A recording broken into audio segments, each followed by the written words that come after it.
Hey everybody, I was at Sundance Film Festival through the power of the internet, and I saw some movies. I will talk about them in no particular order. Here we go. I only saw one short film at the festival, and it was Swallow the Universe. It is a trippy and graphic Japanese 12-minute animated short. It has very cool animation and kind of an incomprehensible story. It is very clear that they are trying to go for a drug trip-like experience. At first I felt like I was understanding what they were trying to go for more than actually experiencing what they were trying to go for, but as it went on and the music was getting more involved and incorporated, I was definitely getting sucked into it. I was not sure what it was trying to say at all, but something about it was just so intriguing. It is very dark and graphic, it is gory and sexual. By the end of it, it felt like there were probably some deeper meanings to the film, even though I had no idea what was going on. Anyway, I enjoyed this. It was a very strange kind of acid trip thing. The animation style was very interesting, so check it out whenever, and I'm giving this one a 6 out of 10. Another film I saw was Nothing Compares. This is the feature-length review of documentary filmmaker Katherine Ferguson. This documentary covers a 5-year period of the life of singer-songwriter Sinead O'Connor. This documentary has a very watchable aesthetic with interesting editing choices. There's lots of old footage being used for visuals, and that helps set the tone as well. This documentary isn't just about Sinead O'Connor's music. The way it delves into her history of abuse from her parents and the Catholic Church, the way it explores trauma and the influence of politics and religion, that all helps to make it much more substantive than your average music documentary. It's all necessary context to tell her story, and I'm glad that it was explored thoughtfully. This is a documentary that is both informative and emotional. I really connected with this film, and it's honestly heartbreaking that she's been through so much abuse and trauma in her life. I really hope she finds peace, especially after more recent events that were not included in this documentary. And weirdly enough, the film wasn't able to get the rights to one of her songs. Nothing Compares to You was actually written by Prince, and the Prince estate did not allow them to use the song in the film. So that's kinda lame, but whatever. Also, since we're on this topic, I should recommend one of my favorite unofficial mashups on YouTube. The Nothing Compares to Wrecking Ball Robin Scouteris mix is pretty great, so check that out after this video. Or pause now, I don't care. Anyway, I thought this documentary was pretty great, so check it out whenever you can, and I'm giving this one a 7 out of 10. Another film I saw was Leonor Will Never Die by Martika Ramirez Escobar. It is her feature-length debut, and it is honestly very well directed. The story takes place in the Philippines, where a retired filmmaker gets transported into the world of one of her unfinished screenplays. What I love about this movie is it just does whatever it wants, and it does so confidently. Some of the characters in this film are ghosts, and this film has a good sense of humor throughout. I love the old filming style of the world of her unfinished screenplay. It's like a cheesy, low-quality, straight-to-VHS film, and the way it's filmed feels very authentic. It is self-aware about its cheesiness and makes conscious efforts in order to accentuate its cheesiness. The way that the fight scenes are filmed in these sequences is just so fun and silly. They also put a lot of care into the sound design. It actually sounds authentically old, which is something that not even VHS 94 considered doing. My biggest issue with this film would probably have to be the story. Unfortunately, this film does kind of rely on its charm and style for entertainment, because there wasn't really much of a narrative hook to keep me going. However, the film's style does go a long way. It's very expressive and fun. There are good performances throughout. Sure, not everything in the film works, and it almost feels like it's overstaying its welcome by the end of it, but overall there was a lot to appreciate, and I really enjoyed my experience watching it. So yeah, check this one out whenever you can, and I'm giving this one a 7 out of 10. It's closer to a 6 than an 8.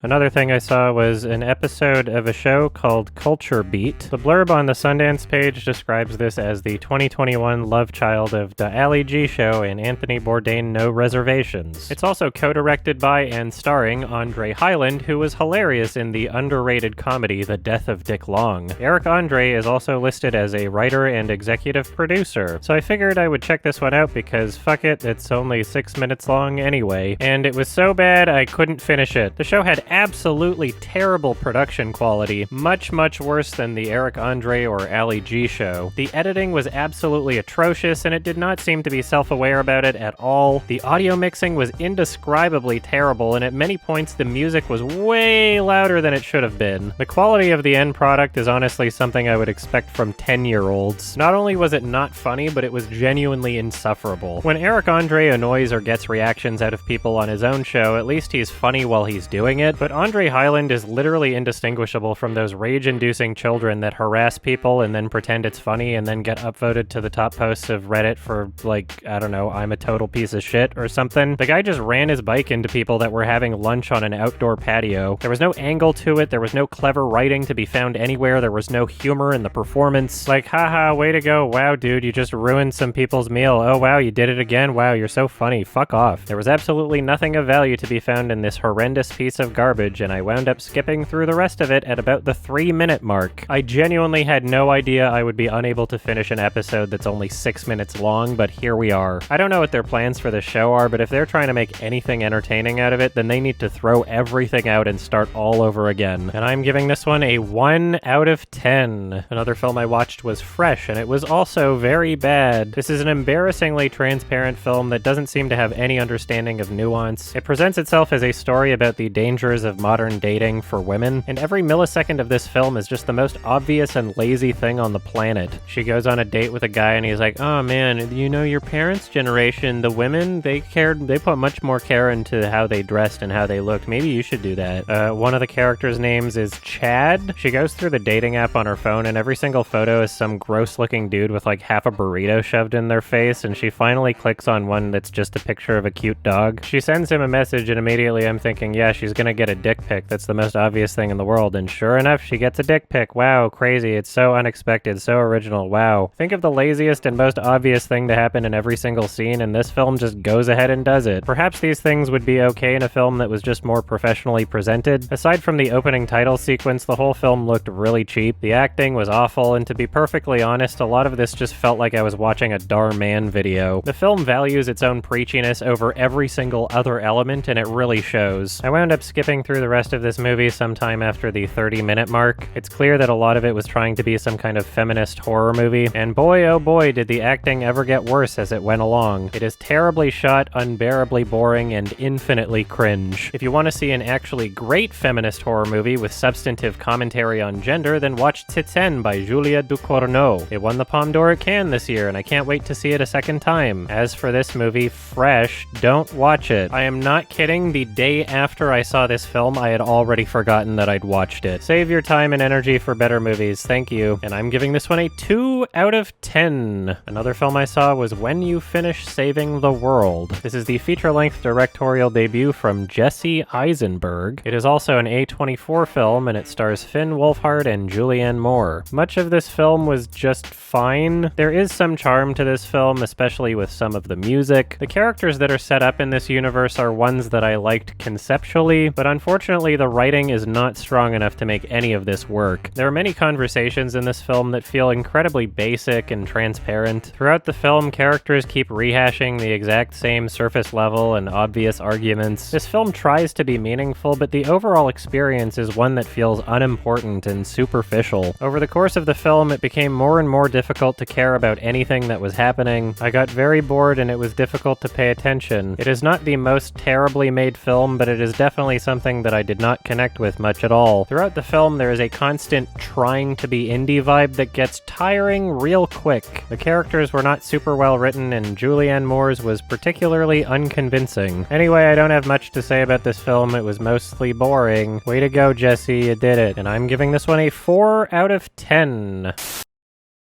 Another film I saw was Speak No Evil. This is a Danish horror thriller film directed by Christian Taftrup. Now, the director presents this as a satire on horror films, and he lists inspirations like Michel Haneke and Lars von Trier. But unfortunately, the technical elements of this film are just not up to snuff. The cinematography and framing of this film is very boring and unspecial. The acting is unfortunately very wooden. It was very boring, and there was nothing interesting about the characters. There was no real hook to the film, and I found myself just patiently waiting for the horror elements to start. There was a lot of build-up, and the build-up was not interesting. I got very impatient and wound up skipping through it sometime after the 30-minute mark, and it would appear that by the end of the film there are some rather brutal and ballsy decisions. But holy crap, it was not worth the amount of time it was taking to get there. This film desperately needed to be better shot, better acted, and have more interesting characters, because regardless of whether or not it's a satire on horror films, there wasn't really really anything helping me get to the end. Anyway, this was very average and unspecial, and I give this one a 5 out of 10. Another film I saw was a documentary called Framing Agnes by Chase Joint. That is a cool name. This is a documentary about trans people and about media's fascination with them. Much of the documentary is done in a vintage talk show format where the director will interview trans actors who are playing characters to recreate stories from the archives of the UCLA gender clinic in the 1950s. I appreciate what this film is trying to do artistically, but it is a little rough around the edges. It wasn't particularly informative, and much of it just felt like friends having conversations in kind of a safe space environment. It also didn't help that a good amount of the interviews didn't really feel like they were interviews, they just felt like the director was talking to the other person. And some of the voiceover from the director sounded kind of off. Near the beginning of the film, he says, "Over the years, I've become obsessed with our attachment to the importance of this story." You've become obsessed with your attachment to the importance of the story? I'm sorry, what does that mean? Huh? As the film went on, the interesting style and format was kind of growing on me, but unfortunately from a narrative and informational perspective, it started to really drag on. So yep, I also skipped through this one after about 35 minutes. I'm a busy boy. There are some things I appreciated about this film, and it wasn't completely uninteresting, but there's a lot of room for improvement here, so better luck next time. Thank you. And I'm giving this one a 5 out of 10. Another film I watched was After Yang from the director of Columbus. The film stars Colin Farrell and Jodie Turner-Smith. It is a weird drama science fiction film where in the future a couple has a daughter who they adopted, and to make her less lonely, they get a robot to be the older brother. And the older brother breaks down and they need to find a place that can fix him. And there's a bit more to it than that, but I don't want to spoil the experience, I guess. Parts of this movie are very fun and interesting. There's a good sense of humor in this weird dystopian universe, and at times this feels like a Black Mirror episode. This film is relatively held back and reserved in terms of scale. It's more visually science fiction-y than Her, but it touches on less narratively and conceptually. There are some really cool looking sequences with an ethereal atmosphere, but there are some science fiction-y things they throw into the movie that look kind of stupid. At one point, the little girl is pouring milk from a milk carton that looks like it has 4 spouts at the top, and it's like, okay, why? Yeah, this is the future, so we have to show that it's future milk. Very cool. Still, there are scenes in this film that are presented in an interesting way that are fun to interpret. The film was well shot, it had good music, the performances were pretty good also, although I do have to say that the little girl's performance was noticeably worse than everyone else's. She was kind of annoying in my opinion, but whatever, I guess most people probably won't feel that way. There was no single element of this film that I found to be super impressive, but it was all pretty solid. I enjoyed what the film set up, but I didn't really relate to everything that was happening. The characters weren't super interesting to me, and I was really kind of checking out near the end of the film. I expect that there will be people out there that relate to this film a lot more than I did. It's well made for the most part, and there's a good amount that I really enjoyed, but overall, this is not really a movie that will stick with me. So if this sounds interesting to you, then check it out maybe. And I'm giving this one a 6 out of 10. It's closer to a 5 than a 7. Another film I saw was Jihad Rehab. This is a documentary about a center in Saudi Arabia that rehabilitates terrorist extremists after being transferred from Guantanamo Bay. This is a very well-presented and well-shot documentary. The music, although a bit overdramatic near the beginning, was otherwise great throughout. There are also some fantastic animation sequences throughout the film. It is very well edited and well-paced. It is a very artful and expressive documentary that is well complemented by its morally and emotionally complex subject matter. This is a film that doesn't really spoon-feed you how to feel about what it's covering. Some of the former Al-Qaeda members being interviewed seem very genuine and personable, while others seem dishonest and manipulative. There are some interviews that are seriously chilling with how brainwashed they are. This center teaches critical thinking skills and aims to undo the extremism that they were previously force-fed. And this film is honest in showing that they do not have a 100% success rate. It is an insanely interesting subject to cover in a documentary, and it handles its subject matter very well. I love that it explores the mentality of those who get sucked into extremist ideologies. One of the extremists being interviewed would mention how they specifically target 15 to 25-year-olds because of what they call the search for identity, and how one of their top priorities was to always provide a sense of belonging to them. As the film continues, we witness how a changing Saudi government affects how the center operates. There's a lot going on in this documentary, and it's all super super interesting. This was a really great film that was both challenging and thought-provoking, so check this one out whenever you can, and I'm giving this one an 8 out of 10. Another film I saw was Resurrection, written and directed by Andrew Siemens. This film stars Rebecca Hall, and it also has Tim Roth in it. This is a drama horror thriller that was pretty interesting. It's pretty well shot, it looks nice, and there were some really interesting long takes. The music was great at points, but I almost wish it didn't play as much. There are parts of the film where I felt it would have been a bit more artful and atmospheric without it. The best element of this film would probably have to be the performances. Rebecca Hall does an absolutely fantastic job, and same goes with the daughter character. I liked Tim Roth, and he was good, but the other two actors were a bit better. There are elements of this film that are legitimately creepy, and much of the plot is conceptually disturbing. However, in this film, there is a fine line being walked between creepy and unintentionally silly, and there are several points in this film where it accidentally crosses that line and becomes goofy and laughable. Now, this is a very well-made film overall, but there are so many parts that just don't read as though they're supposed to. Some of this movie is just kinda lame and cheesy. Still, this movie was interesting enough for me to watch the whole way through. It goes to some very weird places, and I don't regret watching it at all. I don't really have any reason to see this one again, but I would still recommend it as it's something that deserves to be seen. Speaking of which, The Night House, directed by David Bruckner, was also a solid horror movie starring Rebecca Hall. So maybe check that one out too. There's a review for it on my channel somewhere. Anyway, I'm giving this one a 6 out of 10. Thank you. Another film I saw was Happening. No, not The Happening. Happening. This is a French film directed by Audrey Diwan that won the Joker Award at Venice Film Festival. This is a film set in France in 1963, and it follows a university student who becomes pregnant and does not have access to legal abortion. Now, as you can probably guess, this is a very dramatic film. As the film goes on, the tension ramps up rather effectively. This is also helped by the music, which I absolutely love. The score for this film was probably my favorite element, and it was honestly fantastic. This is a film that at times can be pretty graphic and brutal and disturbing. It was very well acted and well shot. My biggest issue with this film is that much of it felt a little too familiar. There were quite a few French movie-isms that I'm starting to grow tired of. There was a long scene of a girl riding a pillow to simulate sexual intercourse for the purpose of teaching her friends how to ride a man. Wow, another French movie with young girls that's just gonna be weirdly horny for no reason. And also, given the subject matter, I spent a good chunk of the movie wishing that I was instead watching the film 4 months, 3 weeks, 2 days, which is an incredible movie that is miles above this one. Now, I don't want to imply that this subject matter can't be tackled anymore because one film was already so great, but I can't deny that I was thinking of that film a lot, and perhaps if this film didn't feel so familiar, then I wouldn't be. Still, this movie is very well made and professionally presented. It's something that I'd like to watch for a second time, and perhaps then I'll have a better understanding of how I feel about it. Either way, I would definitely recommend this film, and for now, I'm giving this one a 7 out of 10.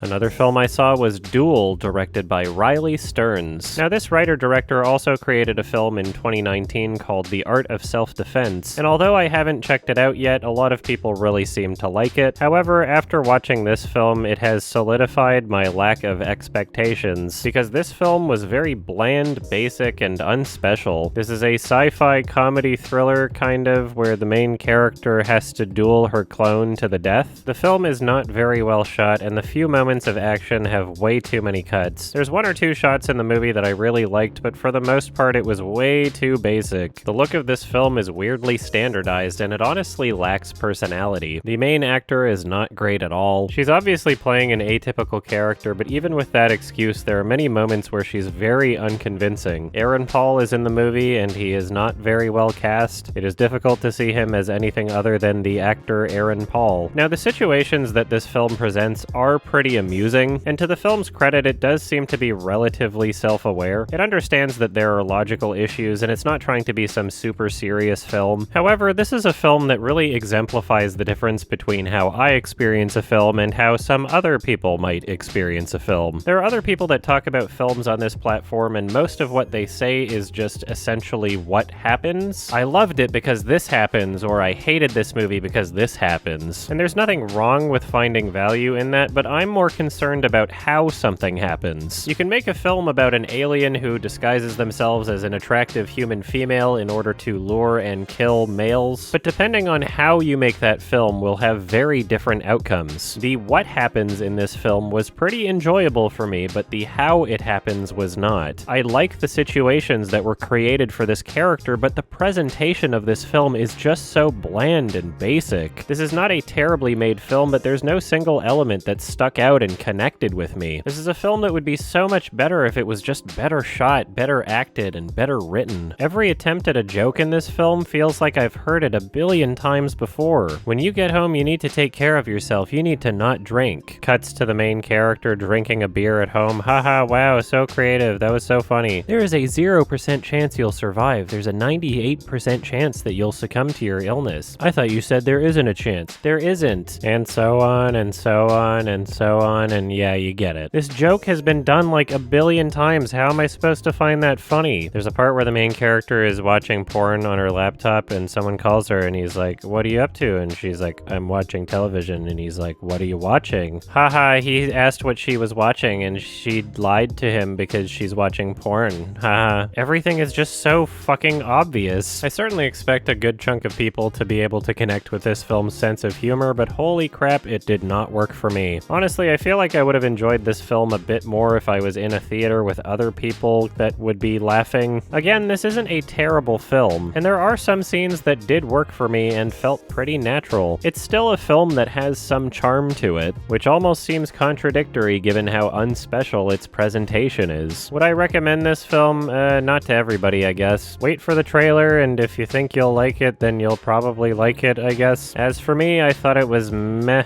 and I'm giving this one a 5 out of 10. It's closer to a 4 than a 6. Another film I saw was The Cow Who Sang a Song into the Future. Weird title, I know. This is a Chilean film from director Francisca Alegria, and this is a very bizarre but well-presented film. The tone is both foreboding and dreamlike, and the music really adds a lot to the experience. It is well shot, and it also has really great sound design. My biggest issue with this film is that it was kind of confusing, and the presentation of this film makes it clear that much of this should be interpreted, but although I was interested in the film, and I definitely got a lot out of the tone and presentation, I do kind of wish that I was connected more with the narrative and characters. There's a lot that I really loved about this film, but by the end of it, I wasn't sure how much I got out of the core experience. There's definitely other films that I love that are much more confusing and interpretive than this one, but those films stood out much more in terms of being bizarre and having amazing cinematography and better pacing. There are seriously great elements to this film, but it didn't quite push past the threshold for something that will truly stick with me. If you're into slow and weird, well-presented films, then check this one out, and I'm giving this one a 6 out of 10. Another film I saw was Cha-Cha Real Smooth. The film stars and is written and directed by Cooper Raiff, and he's clearly pretty talented at what he does. He does a good job playing the main character, and it's clear that he understands how to write himself with his own strengths and weaknesses. The film is decently funny with a good personality. There are likable characters that I enjoyed watching to some degree, but as the film went on, I found myself just not really being wowed by anything. Everything that I saw was pretty solid, but there was nothing that I really grasped onto. Everything about this movie feels like it has a really low-budget indie quality to it, with the exception of Dakota Johnson from 50 Shades of Grey, and also the insane amount of music licensing. It was honestly kind of jarring how many licensed songs there were in the film, and I don't know how much of this was intentional or not, but the soundtrack choices were kind of annoying. The songs in this movie were just kind of lame. This is a movie that I probably would have finished if I were in a real theater or if I wasn't trying to watch a billion other movies at the festival, but since the festival was done virtually and I didn't really want to waste my time, I wound up skipping through it after about 45 minutes. From what I saw, it was a really solid movie, but I just wasn't getting much out of it on a personal level. It was decent, just not for me. So yeah, when the trailer comes out for this and you watch it and you're like, oh, that seems like something that I might enjoy, then check it out, because you might enjoy it. At some point, I'll check out this director's previous film and see if that connects with me a bit more. As for this one, I'm giving it a 6 out of 10.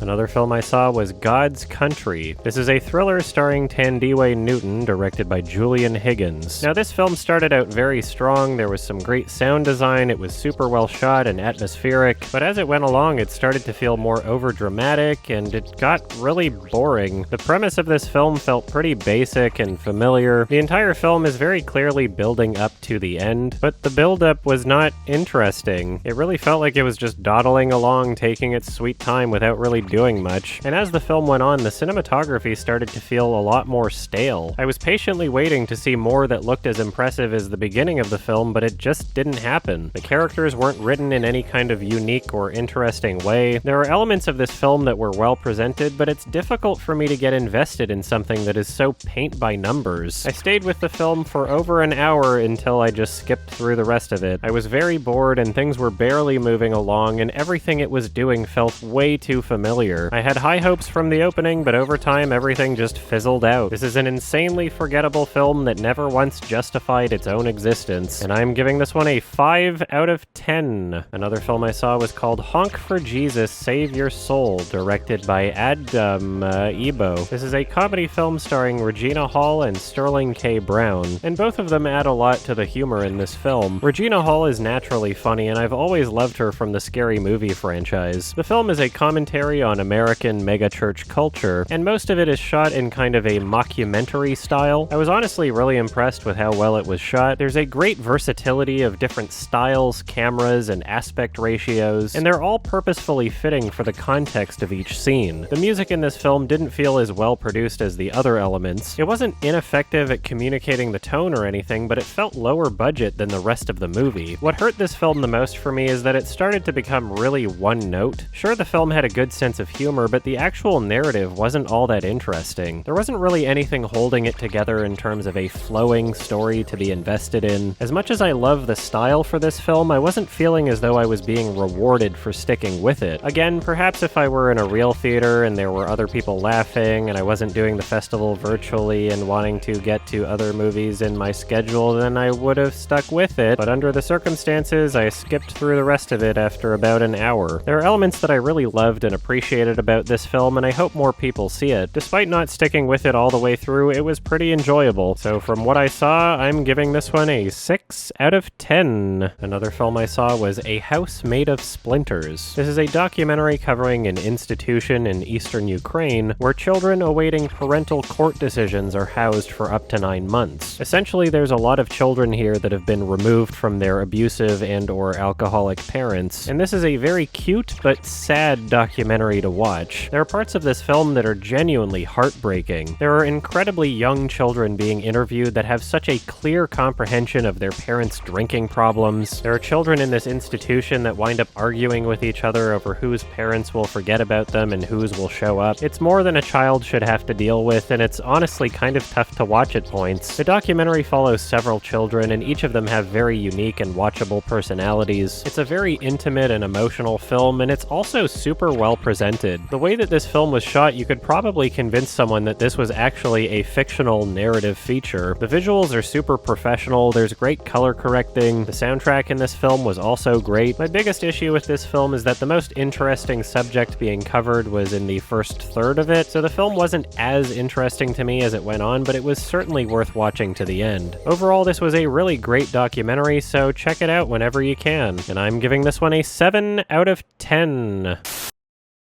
Another film I saw was Something in the Dirt, directed by Justin Benson and Aaron Moorhead. Now, these two have been making films together for quite a while, and they're all on my watch list, and I guess I just haven't seen any of them until now. It's also worth noting that they are directing the entire first season of the Moon Knight series. I wasn't really sure what to expect coming into this, but I really enjoyed it. This film has a great pacing and really sensible editing choices. It's pretty obvious that they had a lot of control over the editing process because it very clearly fits the style of the film. This film has a good personality and it knows what it is. The two main characters in this film are played by the directors, and the chemistry between them is just so natural and watchable. Watching them interact with and bounce off of each other adds a lot to the experience of this film. It's listed on IMDb as a horror sci-fi, and sure, that's true, but it's also very much a comedy. This is partially filmed in a mockumentary style, and it is a very funny film. Basically, the two main characters are incompetent idiots, and they're trying to investigate and capitalize off of a recurring recurring supernatural event taking place in one of their apartments. It takes familiar tropes that might be annoying in other horror films and it uses them as part of the joke. When one of the characters should be recording something and they're not doing it, it's because they're stupid. And unlike other movies, this film is very much aware of it. They are both insanely incompetent and it's hilarious. This film also serves as a commentary on conspiracy theories and internet misinformation. At times it feels very much like a smaller scale version of Under the Silver Lake. Great movie, by the way, so please check that one out. Although most of my enjoyment for this film came from the more comedic elements, it is still very successful at the more serious tones. The film's great sound design and score both really contribute to this, and it adds a nice layer of playful juxtaposition, so it never takes away from the comedy for me. Sometimes the more serious something is presented, the funnier it is. My biggest issue for this film would have to be that it's a little too long for what it is. It's an hour and 56 minutes long, but in my opinion it probably should have been around an hour and 40. It's really in the last third of the film where the pacing kind of starts to lose its momentum. Aside from that, the pacing is great and it's a very fun and exciting film for me. I love the humor, I love the energy, and it's just an enjoyable experience overall. So yeah, I would definitely recommend this. Check it out whenever you can. And I'm giving this one a 7 out of 10. Another film I saw was Jeen-yuhs, a Kanye Trilogy. This is a Netflix documentary about Kanye West. It is 3 parts and it is 4.5 hours long. And I was expecting to be watching the entire thing, but the Sundance version was just part 1, so that's what I'm reviewing, I guess. I should mention that I'm not a super fan of Kanye West. I really love Kids See Ghosts, but I'm not really a fan of his newer solo material. I am of the mindset that he's very talented, but he's not like an actual genius. Sometimes I feel like the word genius just gets thrown onto anyone who's both talented and crazy at the same time, and he is certainly both of those things. I was kind of hoping for this documentary to be interesting or insightful, but even as a non-Kanye fan, I didn't learn a single thing. Did you know that he was a successful music producer for Jay-Z and no one took him seriously as a rapper for a while, and then people did take him seriously as a rapper? Wow, that's so crazy. Let's stretch this out to 90 minutes. I have to assume that the next 2 parts after this will be more substantive and interesting. Please let that be the case. As for part 1, this could have been trimmed down to, I don't know, 20 minutes? I have to assume that all 3 parts could easily be trimmed into a feature-length film. But this is another one of those, hey, let's stretch it out into a multi-part series because it's a streaming service thing, I guess. 90% of this documentary is just other people telling Kanye how good he is. There's a lot of old footage of other rappers going up to him and being like, hey, I know that you will be making it in the big time because you are talented and I understand talent. But he was already a successful producer for Jay-Z. The overwhelming majority of this film takes place after he was already successful, just not a god yet or something. It's super uninteresting and the tone of this film is just plain obnoxious. The overdramatic tone of the soundtrack is just so insistent on the implied significance it's trying to convey. It's as if it thinks that any moment that Kanye is on the screen is one that is therefore significant. I almost laughed out loud when they were playing sad and somber music while the voiceover said shit like, Kanye was trying to be big, but people just wouldn't take him seriously while he was a producer for Jay-Z. The filmmaker's voiceover narration in this film is the most uncharismatic I've ever heard, made all the more worse by how he keeps injecting himself into the documentary. And this isn't like Escape from the Gift Shop where the person behind the camera is actually an interesting character. We don't know anything about him other than that he's filming this documentary, but he's constantly inserting himself as if to insist his own importance in Kanye's rise to fame story. There's points in the film where you could easily have the voiceover say something like, later that night, Kanye got a call that changed his life. But instead we hear things like, I'll never forget the night that Kanye told me he got the call that changed his life. Like, you can't just talk about the call he got without saying Kanye told you about the call he got. It's so unnecessary and it's borderline masturbatory. This filmmaker is constantly trying to convince both himself and the audience that he's a relevant person in Kanye's success story. There's a part in the documentary where they talk about how MTV gave him a spot on something and they needed some extra footage for the promos, so they asked the guy who's following him around with the camera, and somehow he felt as though this was worth both covering and narrating in the documentary. When MTV gave him a spot, they asked for my footage. Who gives a shit? This documentary barely even functions as any kind of exploration into Kanye's character. Turns out he was always is an egomaniac. The closest we got to any kind of genuine personal story was when he was talking about how he ran 20 blocks to show some industry rappers some beats because he couldn't afford a cab and didn't want them to leave. And that lasts about as long in the documentary as me having said that right now. The entire rest of the documentary is just a long, boring puff piece that only serves to feed into his god complex. At the end of part 1, they leave with a cliffhanger. Basically, they're teasing that in part 2, they'll talk about the car accident that left him with a broken jaw. You know, something interesting, not just, hey, look, this is Kanye before he was the biggest god ever. It's significant that Kanye is on the screen. Wow, such emotions. He is definitely Kanye. If you're a person that came every time I said the word Kanye, then this movie is for you. Or series, I guess. If you like things because they are Kanye, then watch it. I pray to Jesus that the next 2 parts aren't as painfully boring. But as for this one, I'm giving it a 3 out of 10.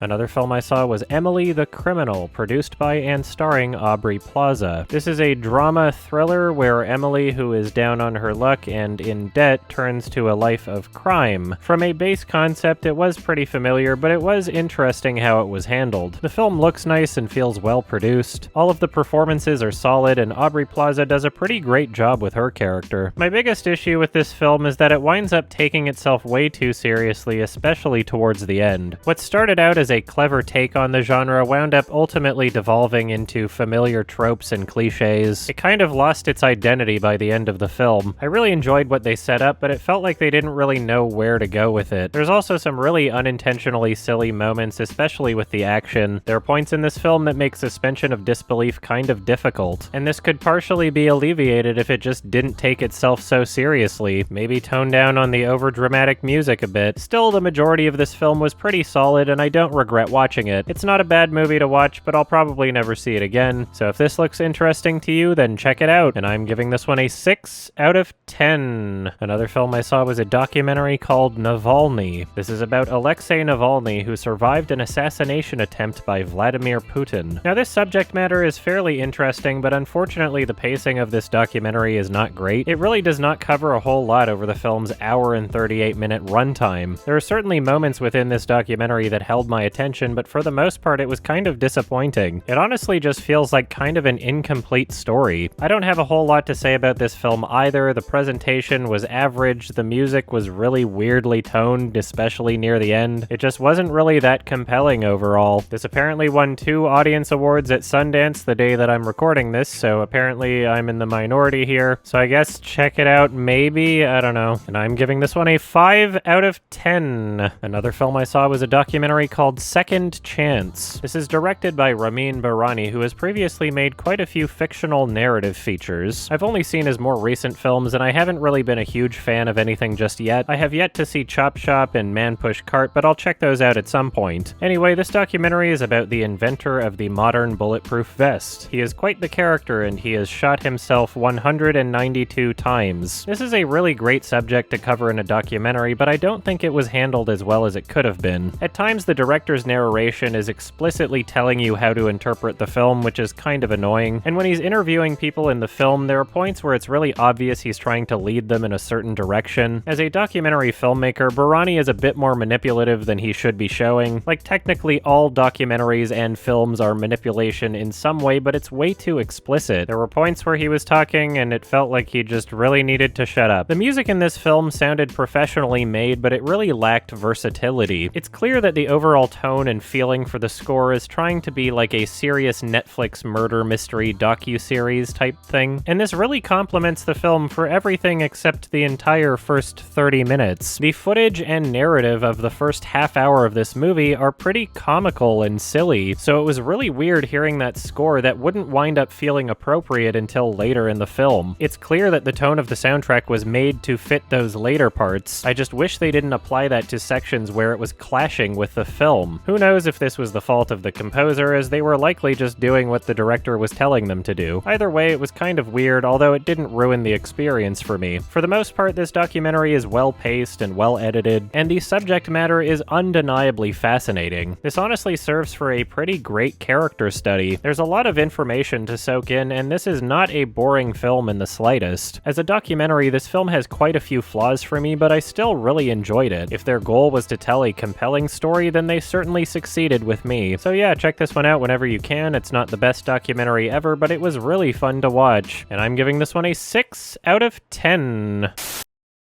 Another film I watched was a documentary called Fire of Love, directed by Sarah Dosa. This documentary covers the lives of Katya and Maurice Kraft, a married couple who were both volcanologists. Throughout the film, we see lots of active volcano footage that was shot by the two of them, and the visuals of this film are honestly breathtaking. There are stunning visuals throughout this film, so see this on the best screen possible. This also has great sound design. The loud eruption sounds that accompany the visuals give the volcanoes a powerful presence. The soundtrack choices were well used and appropriate. It was also a very nicely edited film, and it won the Documentary Editing Award at Sundance. There's a lot of footage they had to work with, and in terms of organizing it, they did a really great job. It was all very digestible, entertaining, and very informative. The voiceover in this film is from Miranda July, who is the director of some other films, and near the beginning of the film, I wasn't really super into her half-whispering. Thankfully, I did get used to it, and it more or less worked for the film, although it was a strange choice. And the narration was not only interesting from an informational perspective, but at points it was also very thoughtfully poetic. Overall, this is a very well put together documentary that really knows how to handle its emotions. It's a film that at points is super intense, but also fairly humorous. This film was a pleasant surprise, so please check it out whenever you can. And I'm giving this one an 8 out of 10. Another film I saw was Klondike, which won the World Cinema Directing Award at Sundance. This was directed by Marina Ergorbich, and boy did she ever deserve this award. There is an incredible amount of talent on display in this film. Much of it is filmed in long, unbroken takes, and not only is everything fantastically framed, but the imagery on screen is just so powerful. This is a film that is set in eastern Ukraine in 2014, and it really captures the struggles and horrors of war. It's done so in such a meticulous and artful way. The acting is superb, and the blocking in this film is incredible. Several shots in this film will linger over a long period of time with action in the foreground, and as the shot continues, you start to notice action in the background that is perfectly timed for the scene. It's all super well coordinated, and this is the type of filmmaking I love to see. There's a lot of careful thought and planning and passion, and because of how these shots are timed and edited, there's plenty of opportunity to really soak in and absorb the powerful imagery on screen. There's also a great soundtrack that really helps to breathe the emotions through the film. The choices of when and when not to use music are also incredibly effective. This film is very emotionally intense, and I really enjoyed watching it. It has a great sense of scale, it's super well acted, it's confident and knows what it is, so check this one out whenever you can, because this is a great example of talented filmmaking. And I'm giving this one a 9 out of 10. And the last film that I saw at Sundance was The Territory. This is a documentary from Alex Pritz, and this is his feature-length debut. This is also produced by Darren Aronofsky. This is a film that covers a land dispute over the Amazon rainforest, where an indigenous tribe once had protected land, but after Bolsonaro rose to power, an organization of farmers seized the opportunity to try and take the land from them. This documentary interviews people from both sides, and it's interesting to hear them justify why they feel as though they are the rightful owners to this land. Most of this documentary is shot in a pretty cinematic way. It almost feels like it's constructing a more traditional narrative piece out of the existing footage. The way things are edited together, it feels like watching a film where two groups of people are preparing to go to war. Some of the shots in this film are really breathtaking. At points in this film, there is just so much life and energy in the camera work. The music in this film is very effective, and it gets better as it goes along. At points it sounds intense, and at other points it sounds very somber and cello heavy. It was pretty great. Now, although I love the way that this film was presented, it almost kind of works against it near the end. It eventually started to get more repetitive, and the ending was a bit inconclusive and unsatisfying, and this probably wouldn't have felt as weird if it was going for a more factual/informational informational documentary format, but because it was so narrative-focused and cinematic, it wound up creating different expectations. Thankfully, the film is only 83 minutes long, and there's plenty of documentaries that would have stretched this out to the 2-hour mark. Still, overall, this movie was really great, even if it didn't have the strongest ending. It's a great-looking, high-emotion documentary that is very dramatic and compelling, so check this one out whenever you can, and I'm giving this one a 7 out of 10. And that's it for this year's Sundance Film Festival. These videos take time to make, so if you're looking for coverage during the festival, just check out my Twitter account. I should be covering Fantasia Festival and Toronto Film Festival and Vancouver Film Festival later in the year. Maybe some others, but I don't know yet. The Lion King YMS Part 1 is still on track for March. It is about 2.5 hours long. It is ridiculous, so stay tuned, and I appreciate your patience. Thank you, bye-bye.